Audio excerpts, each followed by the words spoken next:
todos os ouvintes aqui do On Podcast, sejam muito bem-vindos a mais um episódio muito especial, né, por sinal, porque nós estamos com um dos escritores mais conceituados, né, e mais importantes atualmente, né. Ele já foi professor de várias universidades, ele traduz vários livros famosos de peso, né, e além disso ele já tem vários livros escritos de autoria própria, né, porém Formas do Nada, de 2012, a tradução literária e vários outros, né, Nenhum Mistério, e ele também faz vários projetos que nós vamos discutir hoje. Estamos aqui com Paulo Henriques Brito. E aí, como é que você está, Paulo? Tudo bem? Tranquilo, na medida do possível. Então tá bom. E também estamos hoje aqui com o nosso outro host, né, que é o Tomás Santos, que ele também está entrando aqui. Pronto, estamos aqui, todo mundo num podcast. Muito obrigado pela presença aqui, Paulo. Queria agradecer de novo. Eu não sei quantos eu já agradeci, mas é só porque é uma honra mesmo ter você aqui no podcast. Muito obrigado mesmo. Mas, bom, Paulo, eu queria começar perguntando assim, antes de tudo, eu queria ler um poema, desculpa, um poema que eu gosto bastante, né? Que é o Nenhuma Arte, né?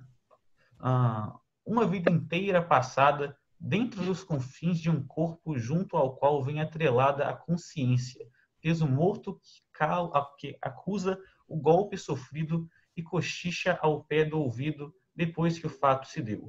Nada que te pertence é teu. Único antídoto do nada entre as peçanhas da vida. Coisa por sorte encontrada e por desgraça perdida. Amor lega em sua ausência um lembrete à consciência. Se ela por acaso esqueceu, nada que te pertence é teu. Princípio, tudo é contingente. Fim, toda luz termina em breu. Sentido, quem quiser que invente. Quem não quiser, se contente com este presente besta. Que, quando acabou a festa, a vida avara lhe deu. Nada que te pertence é teu. É o quarto poema, se eu não me engano. Gosto muito desse poema. Eu só queria começar lendo ele, na verdade, porque eu gosto muito dele. Mas vamos começar aqui a nossa entrevista, né? E, Paulo, eu queria começar perguntando, quem é você? Quem é Paulo Henriques Brito?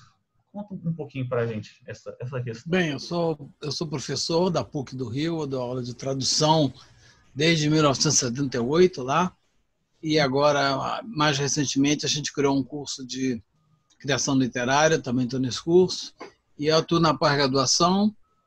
Na área de literatura, eu trabalho com poesia brasileira contemporânea, e na área de linguística, né, de estudos da linguagem, eu dou um curso de tradução de poesia, que é uma coisa que eu tenho estudado muito a sério nos últimos anos. Eu sou aqui do Rio mesmo, a vida inteira morei no Rio, tirando 2 vezes que eu morei nos Estados Unidos, uma na infância e outra quando eu era jovem, na época da faculdade. Tirando essas 2 temporadas nos Estados Unidos, eu morei a vida inteira aqui no Rio. Eu escrevo desde garoto, já tenho uns 7 ou 8 livros de poesia publicados, já não me lembro direito. E no momento estou trabalhando um livro de contos, quer dizer, estou trabalhando não, o livro já está pronto, meu segundo livro de contos, não saiu por causa da pandemia. Se tudo correr bem, ano que vem ele sai. Eu também escrevo um pouquinho de contos nas horas vagas, mas o que eu mais produzo é poesia. Além disso, eu sou tradutor, eu traduzi cerca de 120 livros, mais ou menos, sempre do inglês, basicamente ficção, alguma poesia, alguma não ficção também. Nossa, desculpa, eu fico impressionado. Mas, sim, e eu queria fazer uma pergunta, eu gosto de falar da pandemia que está acontecendo atualmente, né? Como é que você acha que a pandemia está, tipo assim, como é que é ser um autor, né? Durante a pandemia atualmente, é mais complicado ser? Olha, tem esse lado chato, né? Eu ia lançar um livro, não pude lançar. Eu vou nos lançamentos amigos só via Zoom, não é a mesma coisa, evidentemente, né? Uhum. Por outro lado, como eu estou preso em casa, né? Eu praticamente só vejo meus filhos, meus netos, quando eles vêm aqui, e eu dou aula via Zoom, tudo via Zoom. Então, na verdade, eu tô muito concentrado, estou lendo muito, estou escrevendo mais até que normal, né? Uhum. Então, eu tenho escrito bastante, tenho trabalhado muito no que eu estou no próximo livro, né? Então tem um lado de ficar em casa o tempo todo que você se concentra mais, você tem menos dispersão. Eu sou uma pessoa muito gregária, normalmente eu janto fora com os amigos praticamente toda semana, e eu tenho muito amigo, né? Eu sou uma pessoa que gosta de sair muito. E, então, com isso, você fica com uma vida social extremamente restrita, né? E aí você acaba lendo mais, escrevendo mais, você acaba tendo mais tempo para esse tipo de coisa, né? Então, eu acredito que eu vou produzir bem mais esse ano do que eu produziria se eu estivesse levando uma vida social normal, que é razoavelmente intensa, né? Sim, pois é. Mas acaba também que pode dificulta falar. na hora de postar, né, seus trabalhos, né, igual você falou, tipo, a questão de você conseguir mostrar seu trabalho para as pessoas que te acompanham, para as pessoas que estão te conhecendo agora. Isso meio que atrapalha, como você mesmo disse, mas ano que vem, né, provavelmente, você vai ter você vai ter uma linha de lançamento muito maior, né? Mas uma coisa que eu frequento muito é lançamentos aqui no Rio. Eu vou praticamente 2, 3 lançamentos por mês, né? Eu encontro as pessoas, então estou sentindo muito falta desses encontros, né? Pessoas que me são muito caras, que são muito próximas a elas, eu não consigo, só consigo ver elas pelo Zoom, que não é a mesma coisa, né?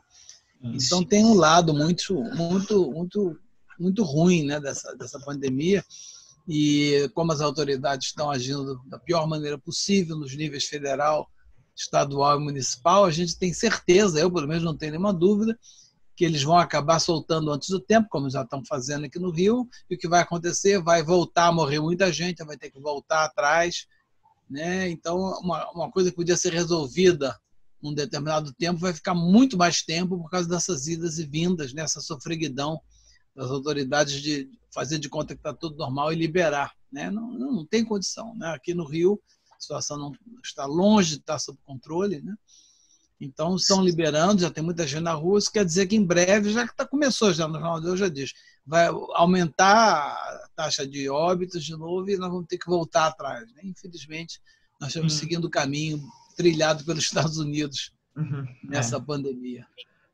E eu acho que o Brasil, ele nunca chegou a ter, na verdade, uma quarentena, assim, que a gente pode falar que é uma quarentena, né? Foi só, tipo, uma parte da população fica em casa e a outra simplesmente só saiu, né? Eu acho que isso foi péssimo, porque a gente já poderia estar muito melhor do que a gente está agora. Se a gente tivesse um ministro da Saúde, por exemplo, nós estamos sem ministro da Saúde, né? É uma coisa inacreditável. O país vivendo a maior crise sanitária dos últimos 100 anos, a gente não tem ministro da Saúde. Então, infelizmente, é assim que o poder público encara a situação, né? Pois é, porque nesse momento, por exemplo, existem vários ministros, claro, mas o mais importante que está atuando, que deveria atuar mais, é o ministro da Saúde, né? Que no caso não tem. Então, Então, eu estou muito pessimista. Eu estou achando que vai demorar muito, eu vou ficar muitos meses ainda em casa, embora eu não aguente mais ficar em casa, mas enfim. Pelo menos eu ponho a leitura em dia, né? Sim, pois é. Sobre esse negócio... pode falar, Tomás? Não, pode falar. Então, sobre esse negócio que você falou, né, dos lançamentos, eu tenho uma banda, né? Nós, recentemente, a gente lançou um disco que a gente tinha gravado lá em março, e de um show que a gente fez dia 14 de março, acho que foi 3 dias antes de entrar, nossa senhora. E aí, o que a gente fez? O que a gente pensou para lançar? A gente teve que fazer uma live, né? A princípio, a gente faria um show, né? Não tem como. Pois é. E outra coisa, eu acho que até aula, igual você fala, a grande parte das pessoas fica com a câmera desligada. Não sei como é que é na sua aula, né? Mas muita gente fica com a câmera desligada e elas ficam como espectadores da aula. Tipo assim, quando você está com a câmera ligada, alguma coisa do gênero, você está meio que participando, você está interagindo. Senão é como se você está assistindo uma videoaula, né? Eu acho. Eu até não posso me queixar, porque diga. Não, eu tive 2 turmas muito pequenas esse semestre e a participação foi muito boa. Os 2 cursos, tanto o curso de graduação quanto o curso de pós-graduação, funcionaram muito bem. Os alunos eram bons, prestaram atenção. Mas não sei se essa experiência vai se repetir e eu estou sentindo que muita gente está pulando fora, né? Houve trancamento de matrícula, né? Pessoas que não têm equipamento em casa. A PUC tem muito aluno que é bolsista e que, portanto, não tem, em princípio, não tinha grana para estar na PUC. Na PUC tem bolsa. E aí, na hora de precisar de equipamento, de precisar de Wi-Fi, de precisar de uma internet rápida, eles não podem, não tem condição. Então, eu perdi uns 2 ou 3 alunos em 2 turmas pequenas, logo nas primeiras aulas, desde que a gente passou para a modalidade à distância, porque eles não tinham condição realmente de participar. É uma pena, muito, muito chato isso. Inclusive isso foi pauta da nossa aula de português hoje, né? Que a gente falou sobre essa questão dos alunos, né? Focarem em tal. Inclusive, muitas vezes os alunos que estão com a câmera desligada podem estar fazendo outra coisa, de vez em quando nem escutando a aula. Então, só deixaram lá para marcar presença. 20 alunos, né? Você não tem como saber, né? Por sorte, eu tive turmas bem pequenas e deu para controlar direitinho. Pois é. Por exemplo, agora imagina uma turma de, sei lá, 50, 70 que no pessoas. caso é a nossa. Inviável, não tem condição. É claro que vai ter alguém que não vai prestar atenção nessas 70 pessoas, né? Uma coisa realmente, é verdade. Infelizmente. Porque tem muita gente que está usando a quarentena também como desculpa, né? Para não fazer as coisas, eu acho. Certamente. Sendo que é um eu momento já não estava muito motivado, né? Pois é. Já era para dar um motivo. A quarentena tá sendo até mais fácil, né? Para muitas das pessoas conseguirem botar as coisas em dia. O fato de estar sendo não está sendo tão intenso quanto seriam as aulas presenciais, e estão utilizando mesmo como uma desculpa para não fazerem, sendo que não faz muito sentido, na verdade, né? Tipo assim, eu e o Tomás, né, a gente começou o podcast na quarentena, né? Porque antes da quarentena a gente tinha até gravado um episódio. Já tinha criado o projeto, mas a gente ainda não tinha feito, tipo, entrevista ainda. Que não é bem entrevista, né? Um bate-papo. Um bate-papo, sim. E, só que, por exemplo, quando era presencial, a gente tinha que se encontrar, e aí tinha que pegar os microfones, ajustar tudo, pegar pá. E a gente fez até uma gravação, só que tinha dado um erro técnico. Aí acabou que a gente nem postou esse primeiro podcast. Tinha dado um ruído no meu microfone que não deu certo. Tipo. Aí agora, na quarentena, a gente está conseguindo fazer o podcast, sim, virtualmente, e ainda assim, nós estamos tendo tempo para aperfeiçoar a nossa base física, né? Comprar os equipamentos melhores, né? E aí, um tempo melhor para a gente se aperfeiçoar. Então, acho que a gente vai sempre pedir isso, eu acho, né? Não sei. Mas, Paulo, eu queria, voltando ao assunto sobre a poesia, os contos, etc., eu queria fazer uma pergunta para você, o que é poesia? Olha, é uma coisa difícil de definir. Eu encontrei num autor que, infelizmente, eu não anotei o nome dele, uma definição ótima de poesia, que é a que eu estou usando agora. É um texto que se apresenta, pensando agora na poesia escrita, é um texto que se apresenta com uma disposição gráfica tal que ele pede ao leitor que leia aquilo, dando atenção, em princípio, a tudo e qualquer elemento possível. O sentido das palavras, o som das palavras, a forma das letras, a mancha gráfica no papel, etc. Em princípio, qualquer coisa num poema pode ser relevante, né? O que é muito diferente de uma narrativa, em que você há um privilégio, evidentemente, claro que também é um trabalho de linguagem numa narrativa de ficção, mas, enfim, o privilégio aí é a criação do personagem, a ação, né? Com relação ao poema, você não pode dizer nada antes de ler o poema. Em princípio, o poema pode estar enfatizando qualquer um, ou 2, ou 3, ou 4, ou 5, ou 6 desses elementos. Não? Então, é um texto que pede para ser lido, ele se apresenta no papel de uma maneira que pede para ser lido, com uma atenção, em princípio, aberta para qualquer coisa. Você não sabe. Você tem que primeiro ler o poema para ver o que ele está fazendo. Ele está dizendo uma coisa interessante, ele está brincando com as consoantes da língua, ele está brincando com as vogais da língua, ele está criando um desenho interessante no papel, ele está fazendo tudo isso, né? Então, em princípio, o poema é um trabalho de linguagem que você pode usar todos os recursos imagináveis, né? Que uma linguagem, que um idioma tem. Se o cara está escrevendo chinês, o chinês tem 4 tons, o cara pode estar trabalhando com tons, né? Então, você vai usar os recursos todos que essa língua tem em princípio, inclusive os recursos gráficos, né? A partir de um certo momento, até os recursos gráficos, né? Até a mancha no papel, pode significar, pode querer dizer alguma coisa. Então, acho que a melhor definição que eu conheço é essa. É esse texto que, em princípio, pode estar fazendo qualquer coisa. Você não sabe o que ele está fazendo. Sim, pois é. Inclusive, tipo, essa questão aí de... Você fala que foi um autor, né? Que você viu essa definição e tal, que você gostou. Eu acabei de descobrir quem foi. Você, tipo, tem alguma influência, assim, que te deu vontade de começar a escrever começar a gostar, se interessar pelo assunto e tal? Ou foi mais uma questão que você despertou sozinho, assim? A minha família não era uma família muito ligada à literatura, muito ligada em livros, nem nada. Mas desde cedo eu era uma criança asmática, eu era doente, não podia brincar, então eu ficava muito em casa. Aí, de tanto ver televisão, né, eu aprendi a escrever, que TV na época era muito primitiva, né? O cara botava um texto na tela e lia exatamente o que estava lá, endereço tal, rua tal. Então, para aprender a ler era uma beleza, os anúncios eram muito primários, era um locutor lendo um texto escrito.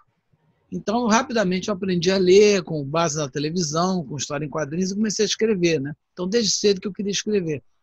Mas, na verdade, até os 20 anos de idade, mais ou menos, que eu queria escrever ficção. Eu sempre tive vontade de escrever ficção. Mas acabei escrevendo poesia. Por quê? Por causa de alguns poetas que realmente mexeram muito com a minha cabeça, né? Eu, na adolescência, eu descobri poesia, na verdade, nos Estados Unidos, na pré-adolescência, quando eu aprendi inglês lá na escola, e comecei a ler poesia em língua inglesa e me apaixonei por, basicamente, Emily Dickinson, Edgar Allan Poe, Walt Whitman. Aí voltei para o Brasil e resolvi ler poesia, que até então não tinha interesse. Aí descobri Fernando Pessoa, né? Foi essa volta dos 15, 16 anos eu descobri Pessoa. Depois foi Bandeira, né? E aí fui lendo, mas sempre querendo escrever basicamente poesia. Eu fui para a Califórnia com 20 anos de idade para estudar cinema, né? Então, uma coisa maluca, porque eu queria ser escritor, fui estudar cinema e acabei escrevendo poesia, né? Nada saiu como eu tinha planejado, né? E acabou que eu voltei, eu larguei o curso de cinema pelo meio, vim para o Brasil, vim estudar linguística, resolvi que eu estava a fim de ser linguista, fui estudar linguística na PUC. A trajetória foi muito irregular, acabei virando professor de literatura, que é uma coisa que eu nunca estudei formalmente, a minha formação toda é linguística, né? Mas aí, hoje em dia eu atuo mais na área de literatura. E aí fui lendo muito. E teve outro poeta que marcou muito uma certa altura da minha vida, foi Cabral, né? Quando eu li João Cabral, por volta dos 20 e poucos anos, foi assim, já tinha lido ele antes, mas foi quando eu li naquela época, meus 20 e poucos anos, que o Cabral realmente mexeu muito com a minha cabeça. E outro foi o Wallace Stevens, foi o primeiro poeta que eu traduzi a sério, né? Eu descobri o Wallace Stevens na Califórnia, quando eu tinha 20 anos, e voltei para o Rio quando comecei a ler ele, comecei a me empolgar mais e mais. E aí fiz aquela coisa que na época a gente tinha que fazer, foi numa importadora de livros no centro da cidade, importei os poemas do Stevens, esperei 1 mês ou 2 para o livro chegar, né? E aí comecei a mergulhar no Stevens, né? E foi a minha primeira experiência de traduzir poesia. E quanto mais eu traduzia poesia, mais eu acabava escrevendo, né? E meus amigos sabiam, tinha um círculo de amigos que gostavam de literatura, mas todo mundo só lia prosa, ninguém ali lia poesia, né? E as pessoas sabiam que eu lia poesia e perguntavam: quando é que você vai publicar? Ele dizia: não, quando eu fizer 30 anos eu publico.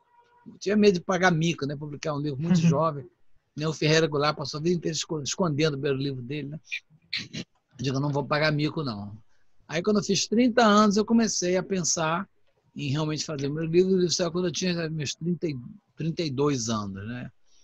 E aí, quando o livro saiu, eu realmente aí comecei a encarar a escrita de poesia como uma coisa que eu realmente queria fazer, né? Embora eu nunca tenha largado de mão, né, a ficção, que é uma coisa que eu realmente também gosto muito.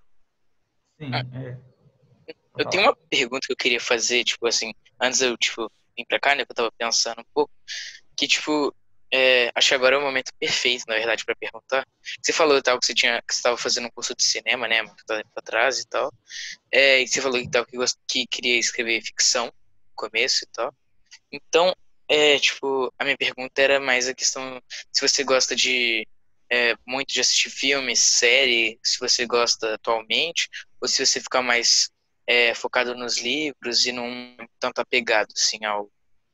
Eu gosto muito de cinema. Confesso que eu não estou embarcando na onda das séries por causa da questão de tempo. Você começa, 2 vezes eu já entrei em série, aí você começa a não ter tempo para leitura. Meu tempo de leitura minha, tirando a leitura de trabalho, é à noite. Então eu tô evitando mergulhar no mundo das séries. Mas é claro que eu gosto, eu adoro cinema. Eu tenho ido, agora que não tem mais cinema, podia estar vendo muito mais cinema em casa, eu tenho essas coisas todas, Netflix, mas acaba que eu vejo pouco filme, porque eu gosto muito mais de ler. Mas uma coisa é que, para mim, ir ao cinema é muito uma coisa social, uma coisa que eu vou com os amigos, a gente vê um filme, depois vai tomar um chopp, vai jantar. Né? E para mim, o cinema é todo um ritual Uma construção, social. né? Exatamente. Então, ver um filme sozinho em casa é legal. Eu tenho visto alguns filmes que eu estou querendo ver, Mas é a mesma mas, coisa, enfim, né? não é a mesma coisa, né? Acaba que eu leio mais e vejo pouco filme, gente. Desde que eu estou fechado em casa há 4 meses, que eu tenho visto relativamente pouco filme. Tirando os que eu vejo com o meu neto, ele tem 5 anos, então tem que escolher pelo gosto dele, né? Inclusive, tem alguma... não, pode falar, desculpa, já falei bastante. Não, se quiser falar, não problema não. Você quer falar? Pode falar. Tá. Mas, tem muita gente que fala que, por exemplo, o cinema no futuro vai acabar e tal. Eu não acho muito que o cinema vai acabar, porque, por exemplo, você pode ver a Mona Lisa pela internet, certo? Mas o Museu do Louvre ainda continua lá, né, com a Mona Lisa. Então, por que ele continua lá, sendo que você pode ver pela internet, sei lá, a Mona Lisa? Porque, mas eu não sei se essa comparação assim tá tão de igual para igual, mas... Não, mas não sei, vocês entenderam? Porque é como se fosse uma experiência assim, no cinema, né? E, por exemplo, você assistir em casa é diferente. Eu não sei, o que vocês acham? Olha, eu vou dizer o seguinte, o cinema, as coisas não acabam, mas elas vão perdendo a centralidade. No século XIX, a grande arte popular era a ópera. Ela acabou? Não, a ópera não acabou, mas ela não está mais uma posição central. Da geração dos meus pais, que estariam com 100, 90 anos, estivessem vivos hoje, o grande barato era o cinema, né? As grandes estrelas eram os artistas de cinema. Quando eu era adolescente e jovem, o cinema já não estava mais nesse lugar. Era a música popular. Quem ocupava a posição central, os grandes astros da minha geração, não são artistas nem diretores de cinema, por mais que eu gostasse de cinema, são músicos populares. Né? As pessoas que realmente fizeram a minha cabeça foram Caetano Veloso, Chico Buarque, Bob Dylan, os Beatles. Né? Aí sim. Então, a canção popular ocupou um lugar central, né? Que já não era mais do cinema. Agora acabou a não, a canção popular não acabou, ainda existe, mas já não está mais na posição central que tinha para a minha geração. Para vocês, eu não sei mais o que é central, mas certamente não é mais a canção. Eu acho que ultimamente, por ter muito essa questão da internet, né, da gente conseguir pesquisar muita coisa e tal, acho que a questão central depende muito varia, né, muito de pessoa para pessoa. Para mim, acho que o principal, eu não tenho muito um principal, mas acho que eu gosto muito de cinema em geral, né, música, quadrinho, principalmente, e acho que, por exemplo, para outra pessoa, que tem muita gente que não gosta de quadrinho, no caso, pode ser música pop, sei lá, K-pop, sei lá, por talvez série, sendo que são coisas meio que parecem, a série mas não são... Tá ocupando uma centralidade cada vez mais. Realmente, ainda mais agora, na quarentena, né? Tem muita gente maratonando, né? Exatamente. Então a coisa vai se deslocando. Nada deixa de existir. Continua existindo ópera, continua existindo cinema, continua existindo música popular, mas quem está ocupando a posição central hoje em dia já é talvez a série, talvez a própria internet como um lugar de todos os lugares, lugar onde tudo acontece. Né? Onde você pode acessar muita coisa. Desculpa, como? Serviço de streaming em geral, né? É verdade. Streaming, né? Então a coisa já abriu muito. O streaming abriga música ao vivo, né? Abriga cinema, abriga série, né? Então nós estamos vivendo um momento de transição. Não está claro o que vai sair daqui, mas claramente não é mais o mundo em que eu cresci nos anos 60. Já não é mais esse mundo. Né? E daqui a 20 anos também já não vai ser o mesmo que está agora, né? Já não sabe o que vai ser. Não sabe o que vai ser. Cada vez agora, as coisas não acabam, nada acaba. Sim, a ópera não acaba, o cinema não acaba, nem o rádio acabou, o rádio não existe. Hoje o rádio ainda existe. Eu, quando era menino, o rádio era uma coisa que já estava morrendo, já tinha um certo amor, a geração mais velha, os meus pais curtiam muito o rádio. Para mim, o rádio já foi um negócio o negócio já era televisão e música popular. Né? Então, as coisas vão mudando, vão se acumulando. Agora, quem vai ocupar o papel central, né? E a gente volta para a poesia, quer dizer, a poesia já ocupou uma centralidade na literatura, né, que ela nunca mais vai recuperar, não tem nenhuma dúvida contra isso. Mas tem muita coisa também que se perde, né, entre aspas, mas que volta depois. Acho que os maiores exemplos disso é o vinil, né? Sim, que tinha perdido muito o valor dele e agora tá mais famoso do que CD, né? Que há 10 CD anos foi um caso de decadência. Foi rápido. Realmente. Nunca vi uma coisa durar tão pouco tempo como o CD. Realmente. Nossa, CD acho que foi... CD acho que foi final dos anos 90 até 2000 Não, começou no final dos anos 80 o CD. 80, né? Desculpa, verdade. 80. E o Larry 20 anos Miller, depois está ficando obsoleto já. É impressionante como é que foi rápido. As coisas também estão cada vez mais rápidas. Assim, né? Sim, pois então, é. voltando à poesia, né? A poesia é isso, quer dizer, a poesia já ocupou uma centralidade enorme, né? No período romântico, a poesia tinha uma centralidade absoluta, né? O romance demorou para ganhar respeitabilidade, né? Até o final do século XIX, que é quando o romance realmente ganha foros de cidadania plena, né? A literatura era poesia, né? E agora não é mais. A poesia está numa certa posição marginal dentro da literatura. Agora a ficção, que talvez esteja sendo desbancada agora pela autoficção, por modalidades que misturam depoimento pessoal com ficção, né? Também a própria ficção já não é mais a mesma que era. É verdade. Falando de ficção, você tem alguma coisa que você gosta muito, assim, que é considerada popular, né? Assim, já que a gente está falando assim, nesse assunto, você gosta um pouco mais de ficção, mais estilo... não sei, na verdade. Olha, eu sou um leitor onívoro de ficção, eu adoro ficção, né? Eu gosto muito de ficção. E eu tenho muitos escritores, se eu começar a falar nisso, minha grande paixão talvez seja até hoje Kafka, que foi o escritor que eu também descobri no final da adolescência, que até hoje é talvez o escritor que eu releio mais. Metamorfose, né? Sou apaixonado por Henry James, também escritor que eu já traduzi, escritor americano que eu traduzi, da geração do Machado, eu adoro Machado também, releio sempre Machado de Assis. Enfim, aqui, dos brasileiros, eu gosto muito também de Guimarães Rosa, gosto muito de Clarice Lispector, gosto muito de os contistas, na segunda metade do século XX, a gente teve uma série de contistas excelentes, morreu outro dia um deles, Rubem Fonseca. Né? Eu vi. Que ele morreu, é um dos grandes contistas brasileiros, ainda está vivo o Dalton Trevisan, com 90 e muitos anos em Curitiba, que é outro grande contista. Então, eu gosto muito de ficção, né? Agora, não acompanho mais, está saindo muita coisa, aí meus alunos me mandam, lê esse cara, lê esse cara. Mas eu não estou mais conseguindo acompanhar o que está fazendo. Acho que o último autor recente que eu descobri, li praticamente tudo dele, foi o Roberto Bolanho, né? Que vocês certamente conhecem, um autor chileno radicado no México, que é dos autores mais recentes, é o único que eu posso dizer que eu realmente li quase tudo dele que saiu. Mas eu também não estou mais acompanhando, meu tempo de leitura já não me deixa acompanhar a ficção. Mas eu sempre no verão, quando eu tenho as férias prolongadas, eu sempre mergulho num grande romance.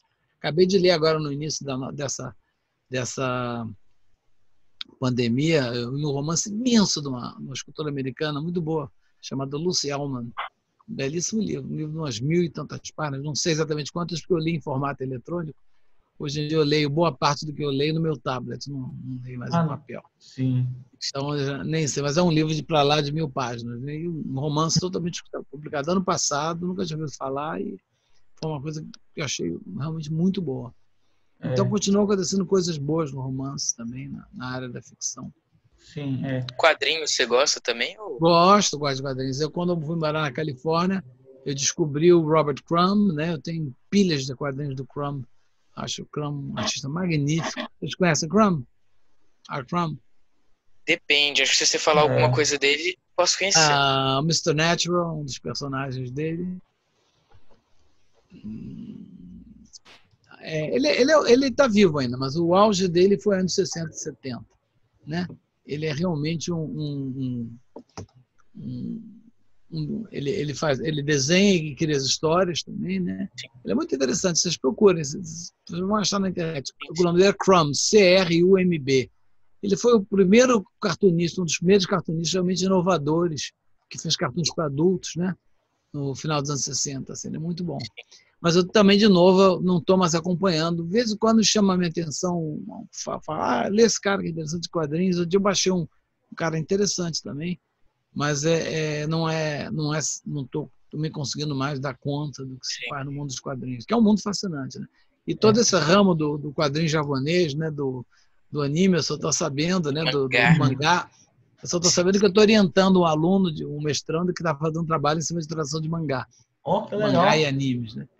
Aí mas escreve Crumb? O Crumb, C-R-U-M-B de boca, Crumb. R.Crumb. É Robert Crumb, mas ele se assina só R. Crumb. Ele é muito bom, esse cara é maravilhoso. Tem uma coisa, acho que no quadrinho, que acho que é mais influência no quadrinho, é o super-herói, né? Que teve uma... Aqui, ó. Esse aqui? Mostra ele para ver. Esse cara, exatamente. Aí, Ele é aqui, realmente né? maravilhoso. Ele é muito, muito bom. É bem detalhado o desenho, né? O traço dele é magnífico. Todos os objetos são pesados, é tudo grosso, pesado. Sim. E ele é Esse muito, aqui, muito né? bom. Só você repara na Ó. perna dos personagens, né? Dá pra ver que é. Ele é muito Sim, bom. pois é, aqui, ó. Procura alguma coisa dele que vocês vão gostar. Ele é É um fascinante. estilo bem próprio, né? Sim, pois é. E aí ele influenciou muita gente. Eu, na época, quando acompanhei o quadrinho, eu vi que muita gente pegou a onda dele. Essa mulher que aparece aqui é a mulher dele, a esposa dele também é cartoon. Deixa eu ver o Ali. WhatsApp aqui, porque senão... qual? Mas marca aí, vale a pena você ver, ele é muito interessante. Ó, eu vou ler, essa aqui, né? Vou procurar também. Ó, parece ser muito interessante as histórias Ele é dele, né? fascinante. Ele Ele foi é um dos muito precursores do quadrinho.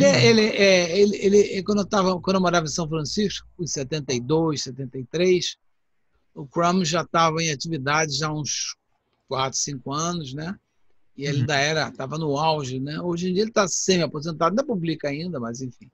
Mas Menos eu quantidade, tenho né? várias revistinhas dessa época ainda. Ele é muito bom. E como eu tava falando, né, de super-herói e tal, assim, que teve um marco muito importante, né, pros quadrinhos que até hoje faz bastante sucesso. Tipo, você gosta e tal, ou você acha mais... Você não curte muito? Eu não acompanho mais quadrinhos. Imagino que vou voltar a acompanhar agora quando meu neto começar a aprender a ler. Vou pegar carona nele, né? Eu vou estimular ele a ler quadrinhos, a ler o que ele gostar. Mas eu não, já há muitos anos que eu já...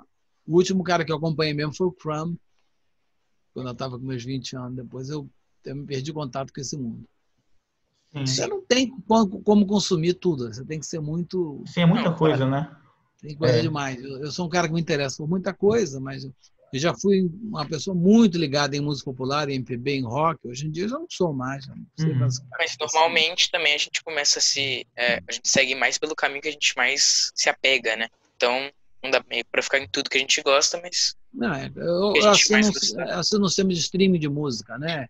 E eu tenho acesso a todas as músicas do mundo. Tudo que eu quiser tá lá. É uma loucura. Tem um lado meio aterrador, né? É uma coisa... E eu acabo me concentrando no que eu ouço mais hoje em dia, que é mais música clássica, jazz dos anos 50, 60, que eu não gosto. Mas tem qualquer que eu quiser, tá ali, tem absolutamente tudo. Pois é. É uma coisa que, para mim, que passei, quando era jovem, eu catava disco em sebo, ia atrás de... fulano tem um disco lá, eu ia lá, levava o gravador para copiar o disco do cara, essas coisas. Hoje em dia não importa, certo? Você entra no seu stream, tá tudo lá, né? Sim, pois é. Igual você estava falando antes, né? É uma experiência para você pegar o seu disco, né? Colocar lá. Você tem que passar o lado A para o lado B. Eu tenho uma vitrola aqui em casa, eu tenho alguns discos que eu sou. Eu nem tenho mais. Também. Eu sou vitrola né? Eu tenho milhares de CDs, milhares de MP3 e quase não uso mais. É mesmo? Praticamente só uso stream. Sim, pois é. Mas o acesso à música fica bem mais fácil, realmente, né? Eu passei os 30 anos da minha vida, ou 40, procurando uma gravação que eu ouvi do meu companheiro de quarto em Los Angeles. Sonatas para violoncelo de Bach, tocado por um chefe italiano chamado Antônio Janigro. Eu vi nesse meu colega e copiei dele em cassete, fita cassete, foi para o espaço há muito tempo, ele já morreu, já soube que ele morreu. E eu fiquei anos num sistema chamado eMusic, que você pagava tantos dólares e podia baixar. Era da Apple, não era? Quê? Era um da Apple? Não, eMusic, não. eMusic. Tá. Letra E, eMusic. Eu fiquei uns 10 anos no eMusic. Foi das primeiras pessoas a entrar. Você pagar, hoje em dia parece absolutamente caro. Pagava 15, 17 dólares para poder baixar o equivalente a 2 CDs. É ridículo. Não. E eu fiquei esses anos todos procurando a gravação do Janigro, né? Não achei. Aí, quando eu entrei para o streaming, a primeira coisa que eu fiz foi digitar o Janigro. Está lá o disco que eu estou procurando desde 1972, aquela gravação, aquela exata gravação. É inacreditável. Né? Qualquer coisa que eu procure, eu acho. Né?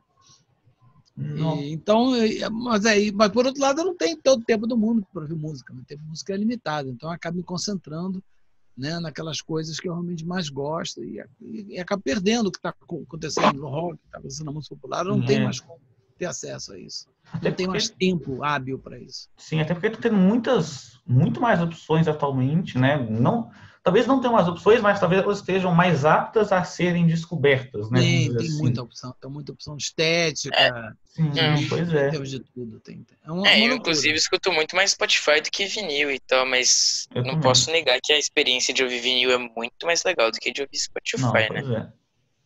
É outro Perde-se a capa, ideia. perde-se aquele texto da contracapa. Tem uma Sim, você lê a letra atrás, né? Tem a letra mas das não músicas. tem. É um caminho É um que não tem esquema volta. diferente, né? É um outro esquema.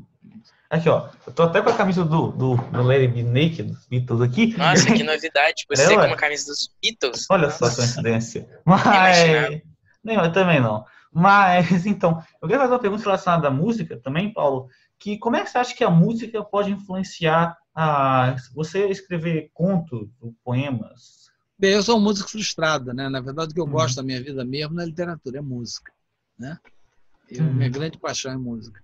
Eu estudei piano dos 14 aos 18 anos, aí parei, agora comprei um piano digital e todo dia me obrigo a estudar uns 40, 45 minutos, mas eu não tenho o menor talento musical, é só uma curtição mesmo. Que isso? Mas eu acho que uma coisa que me fez caminhar para a poesia é que a poesia trabalha com alguns elementos que são comuns à música, a questão do ritmo, né? Na poesia o ritmo é fundamental, né? Eu sou muito ligado no aspecto rítmico, no aspecto sonoro do poema, né? Vocês já perceberam que eu trabalho muito com formas fixas, embora eu tome muitas liberdades, e o que eu gosto das formas fixas é que elas criam uma... Só um minutinho que eu vou cortar isso aqui. Tudo bem, problema não. As formas fixas criam um padrão métrico, que é um padrão rítmico, né? Ao qual você tem que se submeter, quer dizer, tem que submeter não, ele impõe um certo padrão e você se submete até certo ponto, quando você não quer, você viola também, né? Você pode entrar e sair daquele ritmo, mas ele está lá pulsando no fundo, né? E minha dificuldade de escrever verso livre, que hoje em dia cada vez eu trabalho menos, é justamente que eu sinto falta daquela coisa pulsando ali atrás, daquele pulso métrico ali, que é uma coisa que veio da música, não tenho dúvida, a música e a poesia têm origem comum. Então, acho que como eu sou uma pessoa a única coisa que eu sei fazer bem é lidar com palavras, e eu sou péssimo como músico, não tenho nenhum talento musical, então é uma maneira de eu poder fazer uma coisa que eu gosto muito, que é uma espécie de música, trabalhar com palavras, que é o que eu sei fazer. Então, a poesia, para mim, foi uma maneira de eu não me afastar demais da música. Pô, mas você deve saber tocar bem, sim, ué. Nada, tá Eu porra. acho que sim. Eu acho que sim, brincadeira. Toco mal pra cacete. Toco muito mal. Mas eu também não estudo, também tenho pouco tempo para estudar.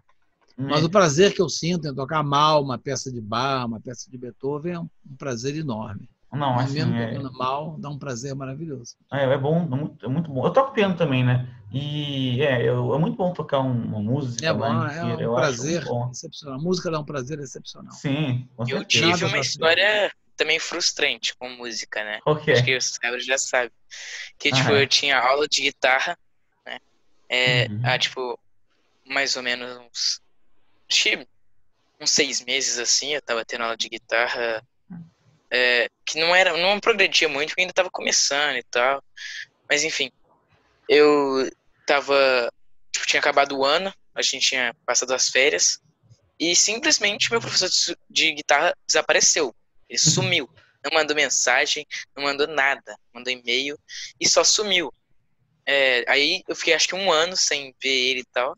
Um dia eu tava no shopping, eu cheguei no shopping, eu tinha que comprar acho que algum presente pra alguém. E simplesmente eu vi ele na porta do shopping. Aí eu perguntei se era ele lembrou de mim também. E aí ele falou, Tomás, legal, some não, viu? Nossa, foi o momento mais triste. O cara some durante mais de 1 ano e fala, some não. Você abandonou? Você abandonou a música depois disso? Depois disso, meu primo, ele tem uma banda, ele tem 2 bandas, na verdade. Ele canta e toca guitarra nas 2. E ele, tipo, tentou me ensinar uma vez, né? Quis me ensinar e tal. Ele ficou, acho que 1 mês e tal. Só que ele tinha uma agenda muito apertada. Então, meio que depois ele não conseguiu mais me dar aula. Depois disso, meio que eu parei. Mas, assim, escuto música todo dia. Acho que música é uma das coisas que me move, assim. Porque Eu sou completamente apaixonado por música e acho que tem inclusive alguns artistas em específico, né? De vários estilos diferentes, que para mim são os que principais, assim, que completam a música, na minha opinião. Assim, né? Para mim, né? Que eu tenho um gênero de música que eu gosto diferente de muitas outras pessoas, então. Mas não toquei mais nada depois disso. Toquei baixo em algumas coisas da escola, né? Que eu achei mais tranquilo de aprender, que eu aprendi na hora. Você tinha uma base, né? Mas só. Depois não foi muito pra frente. Inclusive, eu quero voltar a aprender guitarra. Mas... legal. Vale a pena. Eu não sei tocar guitarra, né? Mas acho que deve ser muito legal também. Paulo, falando em músico, você foi no programa lá do Rogério Skylab, não foi? Uma vez o Rogério me chamou. E eu fiquei impressionado. Ele estava com um exemplar do meu livro lá, todo cheio de anotações. Ele leu sério, anotou. Ele é uma pessoa muito séria, né? Ele é muito sério, mas ele acaba sendo engraçado também, né? Não, é engraçado. Eu não imaginava que ele fosse... Ele fez uma leitura muito séria, anotou as perguntas que ele fez, foram extremamente relevantes. Eu vi que ele levou a coisa séria. Eu estava imaginando que não ia ser. Ia ser um negócio mais... Ele fala, tipo... profissional, assim. Ele fala, tipo... Então, agora... vamos... Ele é meio calmo. Um negócio assim? Pois é. Mas ele é um bom leitor de poesia. Eu fiquei assim, muito bem impressionado. Foi o meu contato com ele. E eu, sinceramente, não estava esperando aquilo. Não esperava que fosse uma pessoa que realmente gosta de poesia, que realmente lê poesia a sério. Foi muito bacana. Ele é do Rio também? Foi aqui no Rio. Foi num estúdio aqui do Rio. Ele mora aí? Ou... Creio que sim. Mas nunca mais tive contato com ele. Foi só a única vez que foi essa. Foi uma questão mais profissional mesmo. Impressionado com ele. Ele é uma pessoa bem mais interessante do que eu imaginava. Sim. Inclusive essa questão da aparência, né? Não aparência física, né? Acho que a aparência que as pessoas transmitem de si mesmas na achando que é uma internet, coisa totalmente folclórica. Não, ele é um cara, ele realmente é um leitor sério de poesia, que era uma coisa que eu jamais imaginaria. Mas é mesmo, gostei muito. Inclusive, um dos podcasts que eu mais gostei de ouvir, né? Do Flow Podcast, foi com ele, que eu achei, tipo, foi muito bom. Acho que foi um dos mais legais. Ele tem um programa na internet? Não, tem duas pessoas na internet que ficaram famosas por causa dos jogos e tal, que é o Monark e o Igor 3K, que eles fizeram um podcast há um tempo atrás, que chama Flow Podcast, e eles vão chamando pessoas de vários estilos diferentes. Então, inspirado deles, né? Deles foi o Rogério Skylab. Já teve também outros músicos, outras pessoas que jogavam, várias pessoas de vários estilos diferentes. Né? Sim. Inclusive foram um dos motivos que deu a ideia da gente criar esse podcast aqui. Pois é. E o Rogério, acho que eu não sei se ele tem ainda, mas o programa dele era lá no Canal Brasil, não era? Eu não sei. Sim, foi no Canal Brasil. Não era? Agora eu tô lembrando, assim. O lugar que eu fui foi a estação do Canal Brasil, que é aqui no centro do Rio de Janeiro. Então. Acho que ele faz. Não sei se ele ainda tem o programa dele. Não tem a menor noção. Aquele programa ele botou na internet, tá? Eu acho que tá no YouTube, se eu não me engano. Deixa eu ver aqui. Tá no YouTube aqui. Nunca mais vi. Nem me lembro o que rolou. Só me lembro disso, que foi muito... Eu não esperava encontrar uma pessoa... Uma experiência diferente, né? Uma pessoa que lê literatura séria, conhece literatura. Diferente do que espera, né? Muito legal. Foi uma coisa bacana. Não esperava aquilo. Legal, ele, inclusive, tem bastante cara, assim, de ser bem culto, mas não... Pois ele é uma pessoa... difícil de ver, né? Ele é uma pessoa culta. Ele é um bom leitor de poesia. Uhum. É muito difícil as pessoas serem boas leitores de poesia. Não é aquilo que eu falei. Na minha turma de adolescência... O pessoal lia, todo mundo ali lia muito, né? Mas ninguém lia poesia. Né? E esses meus amigos, são meus amigos até hoje, né? Eu lanço um livro, eles vão lá, vão no meu lançamento, eu fico pensando, a única vez na vida que eles compram livros de poesia são os meus lançamentos, que eles jamais, eles leem muito, mas não poesia, né? Eu conheço poucas pessoas que realmente são leitores de poesia, relativamente poucas. Nosso professor de português, ele ama poesia. Pois tem pessoas, né? Mas é uma minoria dentro dessa pequena minoria formada pelas pessoas que leem no Brasil. Já é uma minoria pequena quem lê no Brasil. Por sinal, poesia é a minoria da minoria. Sim, mas existe. Sim, e tem vários outros formatos de poesia, né? Que estão surgindo agora também, eu acho, né? Pois aí eu não posso nem falar porque eu não conheço, né? As pessoas me dizem, você não acompanha o que está se publicando em poesia na internet? Eu digo, não dá tempo, mesma história de novo. Né? O que sai de livro, tudo que sai de poesia de livro que é interessante, eu compro, leio, estudo, né? Daí a pouco eu ponho no meu curso é sobre poesia brasileira contemporânea, né? Então eu me mantenho mais ou menos informado sobre essa parte. Mas se eu ler poesia da internet, cara, se for slam de poesia, meu dia não vai render, não tem condição. O dia, infelizmente, só tem 24 horas. Eu gostaria de ver o que está se fazendo de outros formatos de poesia hoje em dia, mas eu não tenho absolutamente tempo para isso. Sim, é muita coisa surgindo ao mesmo tempo, né? Tem coisa demais surgindo. Tem muita vez, acho que por causa da globalização também, né? Eu acho. Exatamente, né? Você com acesso a YouTube, você pode ver como é que está o cenário de poesia na Nigéria. Na China, por exemplo. Quanto mais conteúdo, né, possível da gente conseguir acessar, acho que... Mas aí tem uma hora que você para, mas pegar, será que eu vou ter tempo de digerir a poesia oral da Nigéria atualmente? Falando só em países que falam línguas que eu sei ler, que é português e inglês. Né?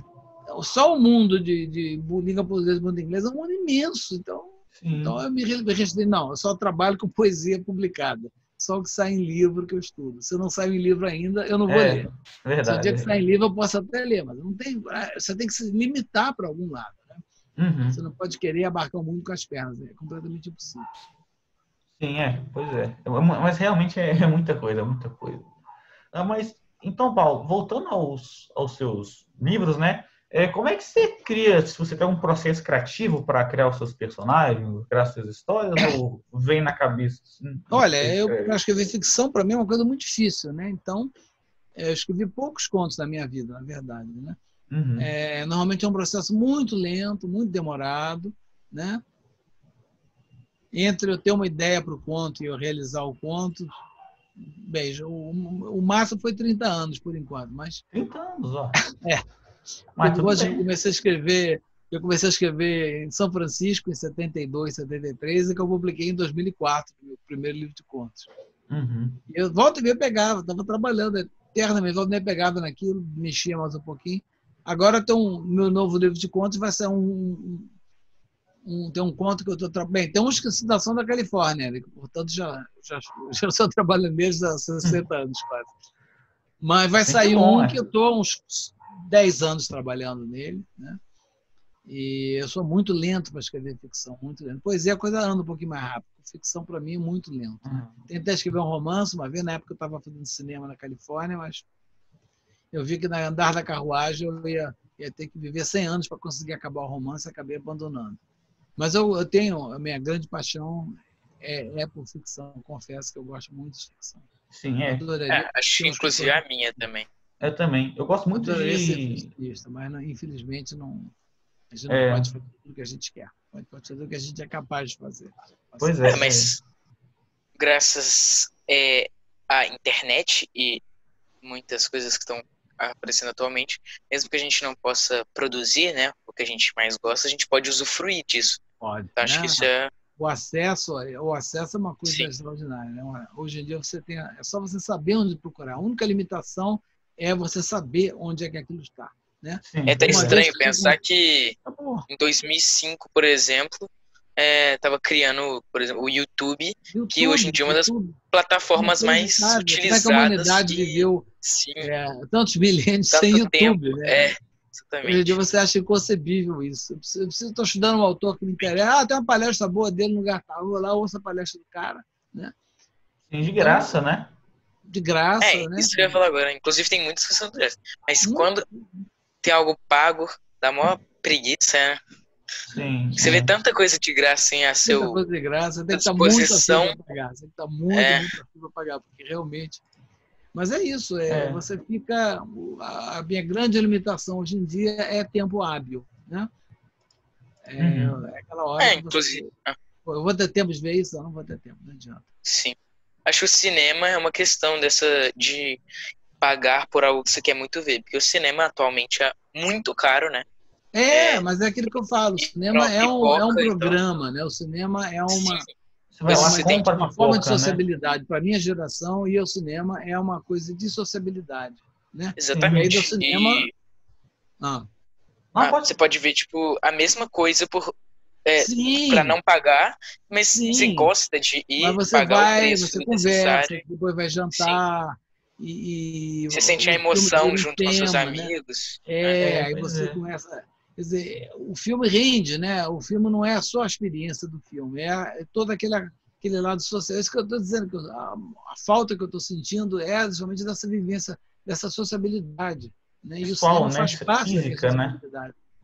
É, É uma coisa que quando, faz muita falta. Hoje em dia eu vejo Sim. como eu sinto falta do que significa para mim ir ao cinema. E tem muita gente que quando, trazia... ah, pode falar. Não, quer falar? à vontade. Não, obrigado. E tem muita gente que, não sei para mim, não sei para você, mas tinha muita gente que trazia muita coisa de casa para o cinema. Falava, porque a graça é você pegar a pipoca do cinema, pegar, não sei para você, mas para mim, pegar as coisas do cinema, você trazer de casa, você perde uma parte dessa experiência e eu não sei, eu gosto de comprar as coisas lá no Realmente, mas cinema. R$50 numa pipoca é Não estou facada. falando que é barato, mas é mais legal. Sim, sim. Uma experiência que eu acho legal, que eu já vivi essa experiência, que não é a mesma coisa, mas que é legal, você chamar umas pessoas para sua casa para você ver um filme com elas. Isso também, para mim, é uma coisa Legal, que não substitui a do cinema, mas é legal. Agora, nem isso eu posso fazer atualmente, porque não pode visitar mais ninguém, né? Mas é uma coisa que, de certo modo, supre um pouco a coisa do cinema. É ver o filme em companhia de pessoas que depois vão comentar o filme comigo. Isso para mim é importante. Inclusive, quando lançou Vingadores Ultimato, né? Diga-se de passagem, eu sou muito fã de super-herói desde... Acho que foi a primeira coisa que eu fiquei fã da vida, assim. Foi super-herói. E quando lançou o Vingadores Ultimato, né? Que foi o filme do ano, né? De 2019. Não sei se pra todo mundo, né? Mas assim, pra maioria. Eu fui, acho que eu e mais 5 ou 6 colegas, amigos no caso, que todo mundo gostava muito do assunto. A gente foi junto, todo mundo sentou, tipo, acho que um do lado do outro, se eu não me engano. Todo mundo comprou pipoca e tal. E foi, tipo, o filme é muito longo, né? Então, cada emoção que tinha, tipo, a gente ia, sabe, 3 horas de filme, né? vendo. 3 horas? Eram 3 horas de filme quase. Acho que era 2 horas e 50, se eu não me engano. Um negócio assim. Pois é. E aí, mas que, tipo, todas as emoções que aconteciam no filme a gente ia vivendo junto, sabe? Então acho que é uma coisa insubstituível, né? Como a gente falou. Isso que o cinema tem que é insubstituível, né? Sim, e ainda mais por ser um negócio gigante, com um som que, tipo, entra dentro de você, né?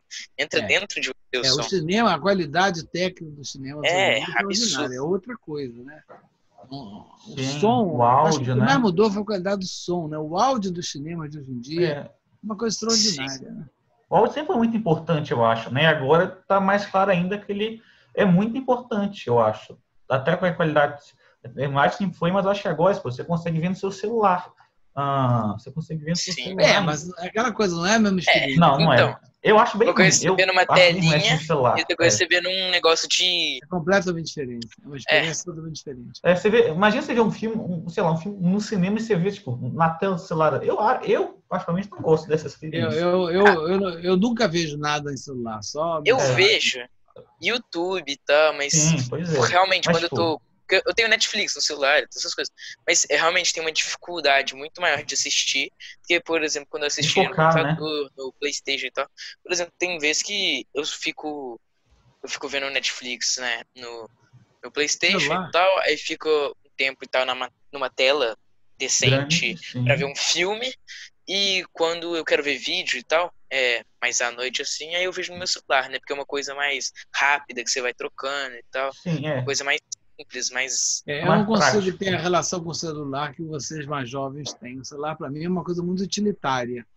Eu não consigo ler nada em celular. Meu tablet eu leio, até já vi filme no meu tablet.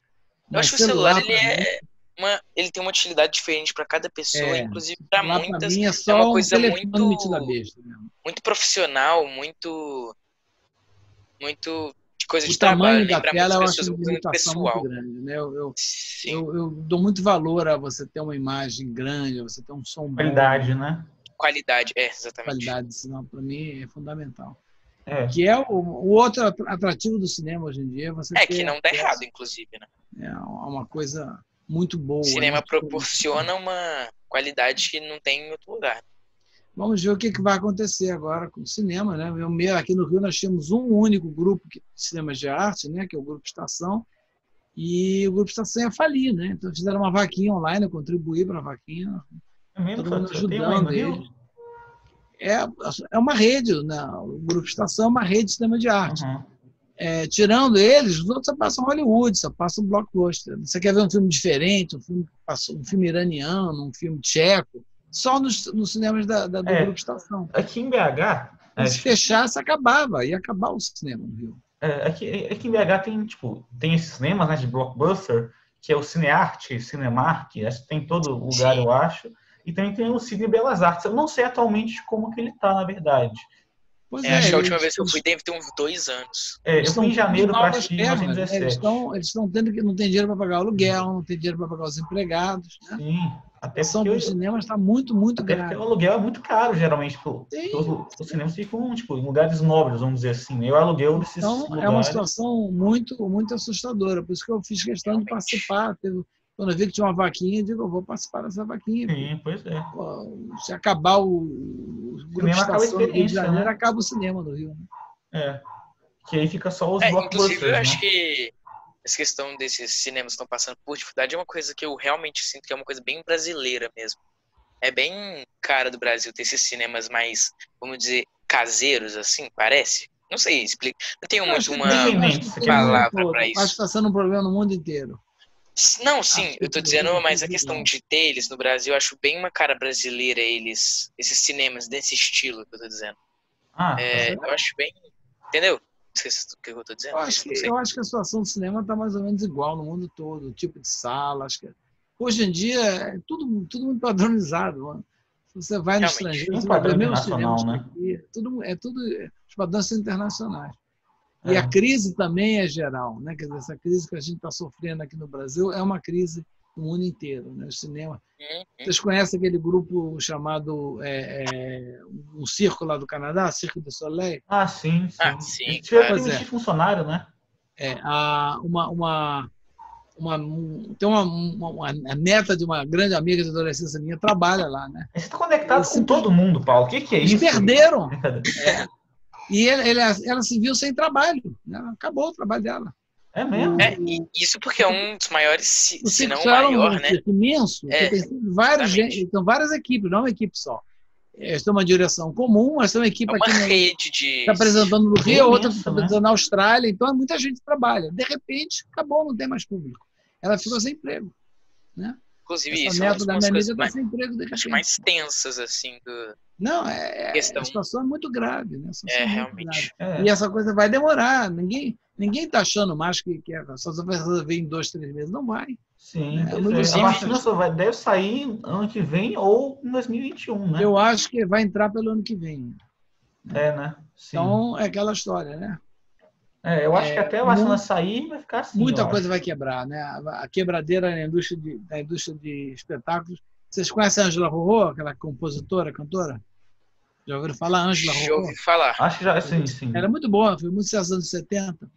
A Ângela Rorô botou uma mensagem do dia no Facebook, sei lá o que dela, dizendo, gente, eu estou quebrada, não posso pagar empregado, não posso pagar condomínio. Porque os artistas, e aí fez uma vaquinha, fizeram uma vaquinha para ela, para ela pagar as contas dela.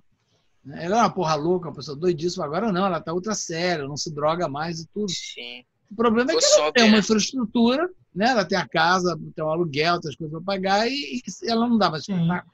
Até porque os artistas, muitos deles, a base deles é show e ganhar dinheiro com copyright, né? Foi-se o tempo que você vivia de disco. O streaming acabou com isso. Sim, os Beatles teve um momento na carreira dos Beatles que eles pararam de se apresentar, não precisava, só que eles vendiam disco. Já dava para ficar lá em 67, 66. Acabou 66 eles pararam de fazer show. Acabou. 66. Pois é. Agora, você quer ganhar dinheiro com arte, você tem que se apresentar. Com música, você tem que se apresentar. Você tem que dar espetáculo, tem que dar concerto. Quando não tem apresentação, eles param de ganhar, né? Com essa pandemia, né? Os artistas estavam se adaptando a essa nova realidade, que é preciso se apresentar ao vivo. De repente, você não pode apresentar ao vivo. O que eles vão fazer, né? Então, está todo mundo, assim, literalmente, sem saber o que vai fazer. Quando você se adapta às mudanças do mundo, acontece, está tudo funcionando direitinho, o streaming, está tudo funcionando bem, aí acontece a pandemia. Né? Sim, pois e agora? Como é que você faz? Você não pode apresentar mais ao vivo. Né? Então, está feia a situação. Isso eu acho que é uma coisa, inclusive, que tem um dos pontos assim, de mais qualidade. Não sei se qualidade, mas acho que é um ponto que facilita bastante para muitos escritores e tal, alguém que não trabalha em rede, algo do tipo, assim. Que a questão de você ter um trabalho que é seu, onde você é o seu próprio chefe, onde você é um monótono, né? Autônomo. Acho que é a Autônomo. palavra. É Monótono, autônomo, autônomo. né? É. Monótono, isso, autônomo, desculpa. Você tem meio que. Você não vai ser demitido, né? Pelo fato de você não ter um chefe ou Não, trabalhar numa empresa. muita gente está se dando bem, né? Muita gente que Sim, já estava se adaptando a esse novo. Por exemplo, Home nós estamos office, falando né? do Zoom, né? O dono do Zoom, que devia ser um cara Do que estava Google, né? começando, né? Agora virou multimilionário. A PUC inteira, eles liberaram o Zoom para a PUC inteira de graça. Todo mundo está usando. Quando acabar a O pandemia, prêmio, eles vão né? começar a cobrar. Eu vou pagar. Estou viciado em Zoom, não vivo mais sem Zoom. Eu vou É, pagar, não tenho a menor dúvida. E assim como eu, milhões de pessoas no mundo descobriram que precisam do Zoom. Entendeu? Eu nem sabia que existia sim. Zoom há 6 meses. Eu não Agora eu não sabia sei, também, eu não fazia eu não ideia. consigo mais viver sem Zoom. Não consigo a imaginar. Google, que já era Tá entendendo? Então é muito isso. rica, tem o Google Meet, Google Classroom, muito material de escola online que agora É, está sendo utilizado por uma parte gigante do mundo, né? Então, cada vez mais dinheiro é movido ali, né? Então a questão é essa, quer dizer, é uma quebradeira geral. Algumas pessoas vão se dar bem, uma minoria, como o dono do Zoom, mas uma grande maioria de pessoas, e aí falando de novos artistas, né? A situação é uma calamidade, né? Para eles a situação é completamente calamitosa, né? é. Então a gente não sabe, ainda mais quando a gente tem um governo que não tem o menor interesse em promover cultura, arte, Só nada tem disso. interesse em si mesmo, né? O governo atualmente. Então eu não sei o que vai acontecer. A Pois é. situação para a arte no Brasil está muito ruim, né? É. Bom, Paulo, a gente está chegando É, chegou, acho que é, ao fim. Não, eu ia um, falar isso também, que tá. nosso Então, tempo não está acabando. então Diga lá. a gente tem uma tradição de deixar o convidado escolher os últimos 10 minutos aqui da nossa conversa. Tem algum tema que você queira Não, se vocês conversar? Ou quiserem, pode estou à disposição de continuar? vocês, que vocês quiserem perguntar. Uai, se você tem alguma coisa que quer perguntar, então, mais. Se você quiser também falar alguma coisa aí para os É telespectadores. verdade, você quer falar alguma coisa, dar um aviso? Se vocês quiserem.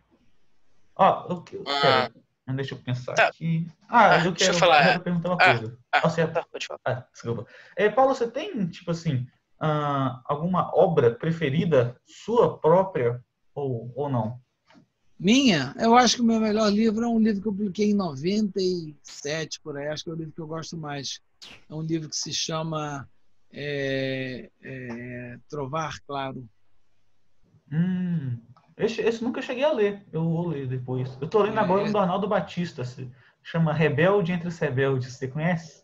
Não, nunca li nada dele. Eu acompanhei Não? muito a carreira dele no Tempo dos Mutantes. E ainda Sim. depois um pouco mais. É Ele tem um porque disco maravilhoso chamado Loki, que ele gravou sozinho. Loki, sim. Eu É muito adoro. bom. Você está pensando Né? que eu sou Loki bicho? Mas eu não depois eu não tô mais acompanhando. Mas enfim, eu acho que se eu tivesse escolher o meu melhor livro, eu diria que provavelmente seria eu acho que eu tenho meus melhores prêmios ao Trovar Claro, eu acho.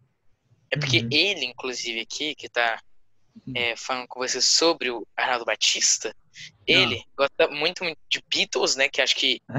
É porque assim, antes eu não. Acho que ele gostava muito de Gorillaz, né? Que a gente não se conhece tem tanto Que tempo lançou assim. música recentemente, semana passada, eu tem acho. uns 4 anos, se a gente se conhece, né? Por aí. Uhum. E quando eu conheci ele era muito fã de Gorillaz. E Que é eu uma era banda de muito fã rock de Beatles. progressivo. E agora ele descobriu os Beatles. E eu era muito fã de Beatles quando eu era muito mais novo. Meu quarto era literalmente inteiro de Beatles. Eu tinha quadro dos Beatles. Era dos Beatles, os móveis eram dos Beatles, tudo. E meio que essa febre assim, que eu tinha foi parando.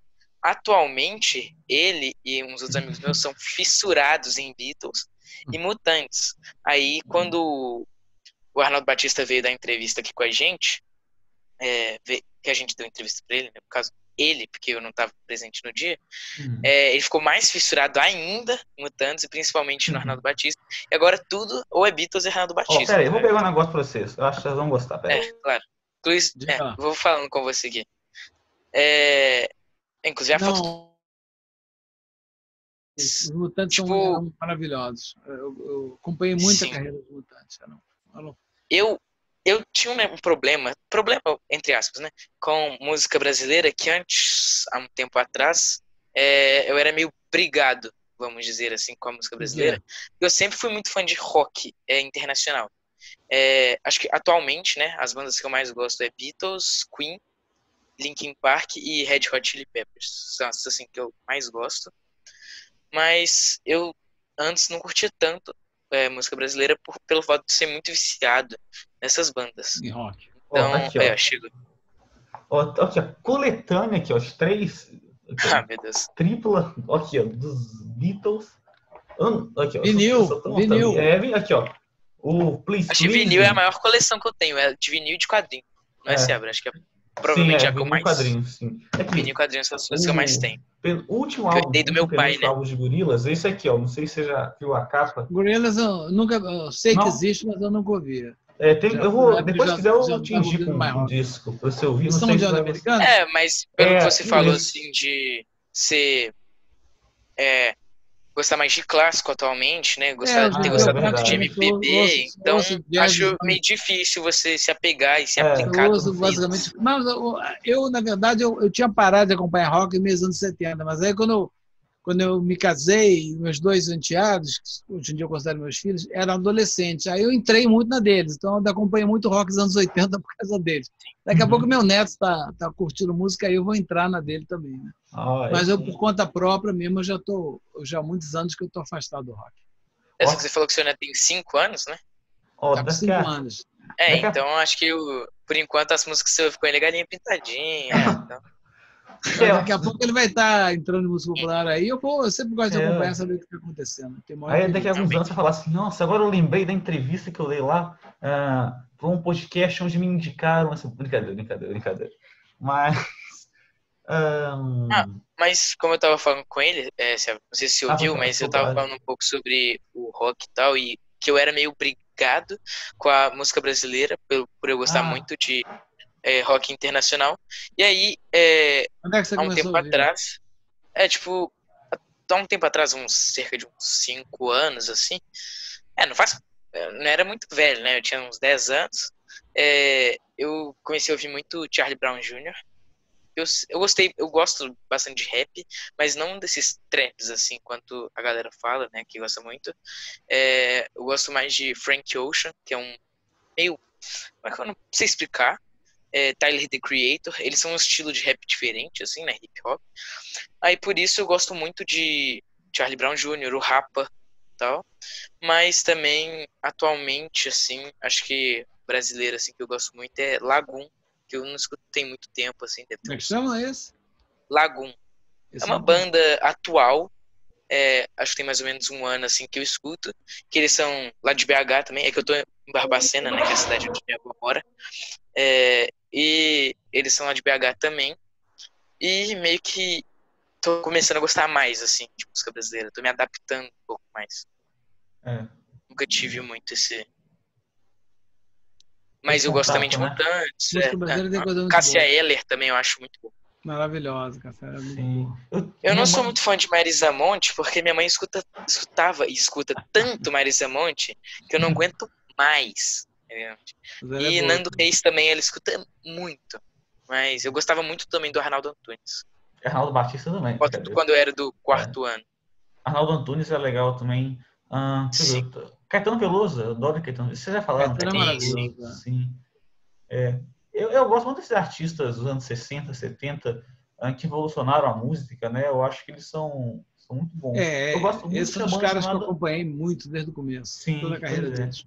Tem uma banda chamada O Terno, não sei se você conhece. Que Sim, Terno. Você conhece? É boa demais. O Terno Fotos BR? O Terno Fotos BR, brincadeira, só o Terno. E eles lançam umas músicas que me remete muito aos anos 60, 70, né?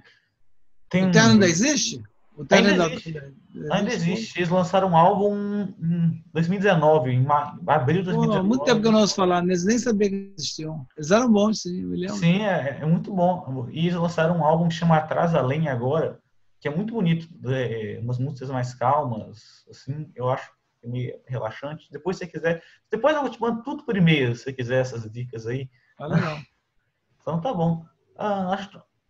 Paulo, então eu acho que por hoje, acho que é isso, né, Tomás? A gente fez uma acho que sim, né? conversa muito legal. Acho que se tiver outra oportunidade também, caso você legal. aceite, a gente tenha outra conversa.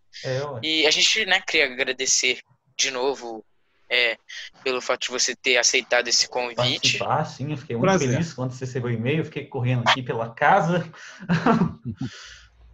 Foi um prazer. Paulo, quando a gente acabar, eu quero que você fique, eu quero te mostrar uma coisa. Legal. Então, tá bom. Então, se você tem alguma rede social ou algo do tipo que você quer falar aqui e tal, você tem Instagram, rede social, você tem... Nada, não uso rede social, nunca embarquei nessa.